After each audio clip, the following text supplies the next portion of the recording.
Ang Anak TV Seal Awards sa isang presteryosong parangal na iginagawad sa mga programang pantelebisyon na hindi lamang nagbibigay aliw kundi nagtataguya din ng mga positibong halaga at aral sa mga kabataan. Saksiyan natin ang mga naganap sa Anak TV Seal Awards, pati na rin ang mga programa ng PTV na nagkamit ito. Noon pa man, ang telebisyon ang nagsisilbing bintana sa bawat impormasyon na nais nating malaman at matuklasan. Ngunit sa bawat bumubuo ng palabas sa telebisyon, kailangan ding isipin ang mga batang manunood. Kaya naman sa ika-25 taon ng Anak TV Awards ay pinarangalan ang ilan sa mga natatanging programa ng iba't ibang istasyon sa telebisyon dito sa Pilipinas upang ang adhikain ng Anak TV sa mga bata ay magtuloy-tuloy.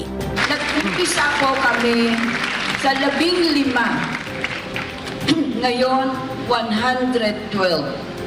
So that means to say, sa pag-iikot po namin, Luzon, Visaya, Mindanao, we go around, together with the help of some government agency, with the educational institution, mga university, colleges, napansin namin, napakahalaga ang role ng mga bata. 15 programa ng inyong telebisyon ng bayan na nabigyan ng Anak TV Seal Awards. Kabilang dito ang Rise and Shine Pilipinas, Bagong Pilipinas Ngayon, Aksyon Laban sa Kahirapan at Health at Home na nabigyan ng pagkilala bilang child-friendly program.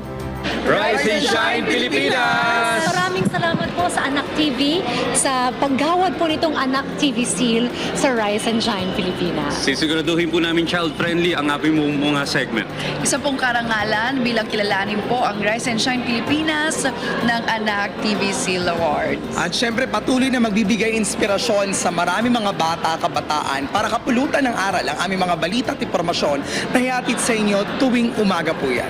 A shared responsibility for all of us. So mabuhay po ang Anak TV and we hope to continue to give you shows that children can watch that are child-friendly, of course. Ang mga programa ay pinili bilang child-friendly shows na maaaring mapanood ng mga bata dahil bawat palabas sa telebisyon ay may kaakibat na responsibilidad kung paano ito irerepresenta.